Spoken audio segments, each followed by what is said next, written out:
Yo, Oscar here. Today we'll be talking about Goku and Yugi and why a battle between these two goats is a lot closer than it seems on paper. So without further ado, let's hop right into it. Starting off with Goku, the hope of the universe himself.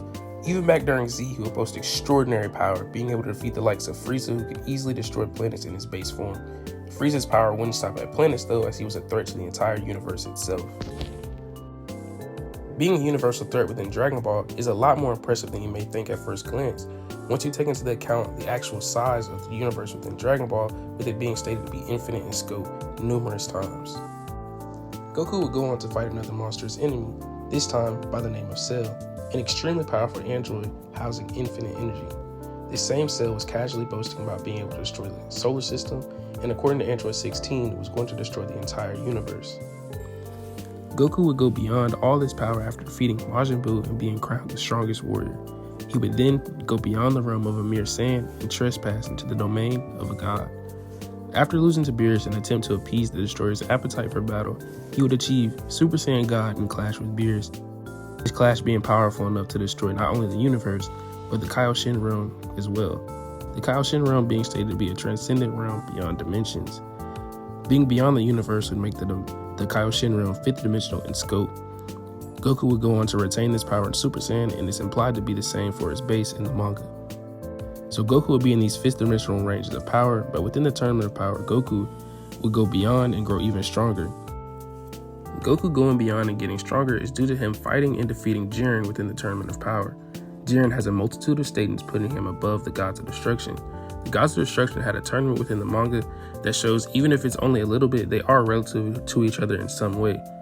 So this would put the Gods of Destruction around the same tier as Beerus, who has statements saying he's transcended to everything and is beyond dimension. This would put Goku in these sixth dimensional ranges of power. For his speed, he should be in the massively faster than light range at least, as even during the Saiyan Saga, Raditz could dodge the special beam cannon, which was called a beam of light, and in Dragon Ball, Goku could seemingly move faster than the solar flare to get glasses, as he should be above these feats in Super.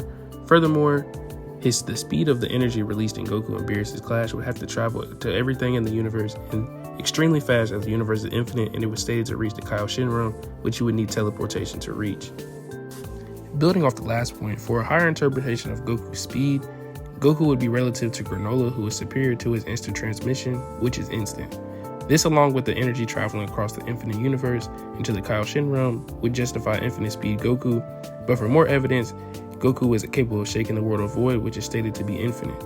So if you believe that his energy traveled to every part of the Void and then shook it, or to shake it, he should have infinite speed as well. Before we move on to Yugi, I want to go over an argument for immeasurable speed Goku, that being that he achieved it when in his fight with Hit. It's explained that within Dragon Ball Super, stronger powers negate weaker hacks. I also want to bring this back up in regards to the Jiren argument and say due to this, it's likely that Jiren wasn't transcending the concept of time or the temporal dimension, but instead his use of time, that being the time cage, which will be consistent with stronger powers negating hacks. Now, diving into Yugi, who you might think is pretty weak due to the setting of his series, but the King of Games is not to be underestimated, as in his first duel he would summon the Forbidden One, Exodia, who has infinite attack and defense points, those stats being a monster's AP and durability. Yugi grasping the power of infinity wouldn't be a one and done thing, as with Obelisk, he can reach this level of power once again. But who said infinity was the limit for the Pharaoh? Within his battle with Ge, he states that, just like the darkness, his bonds are also infinite, as he uses a power beyond infinity. This would mean that the power he created is most likely a higher dimensional power, infinite beyond the darkness, which would grant Yugi fourth dimensional power, or universal plus. Higher dimensional power of bonds would be consistent, as it's stated by Joey against Aigami within the movie Dark Side of Dimensions, who had the ability to reduce blue eyes into a lower dimension. Furthermore, Yugi would be stated to be transcendent of time and space and be able to travel through time and space within the Pyramid of Light movie. The Yu-Gi-Oh! Cosmology is one of infinite parallel worlds, as stated by Takahashi in the Dark Side of Dimensions movie interview. This would make the Yu-Gi-Oh! Cosmology infinite 4D or multiversal plus, and Yugi would pretty easily reach these fifth dimensional ranges of power due to transcending time and space.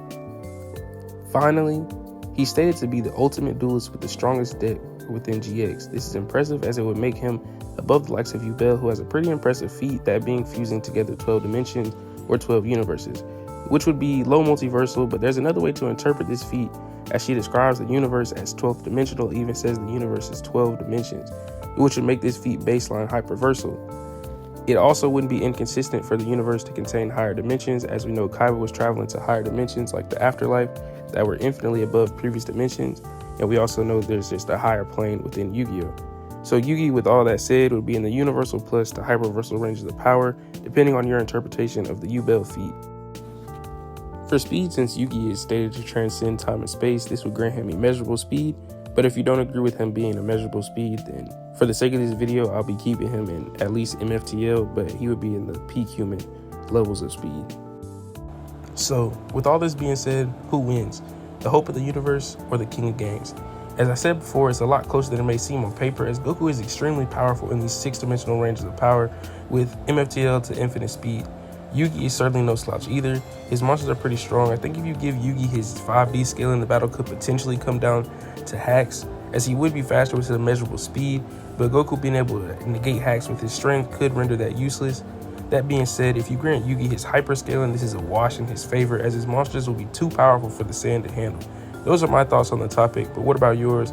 Who do you think wins? Let me know in the comments down below. Be sure to like, comment, and subscribe. Thank you for watching. Hope to see you in the next one. Have a good rest of your day or night. Goodbye.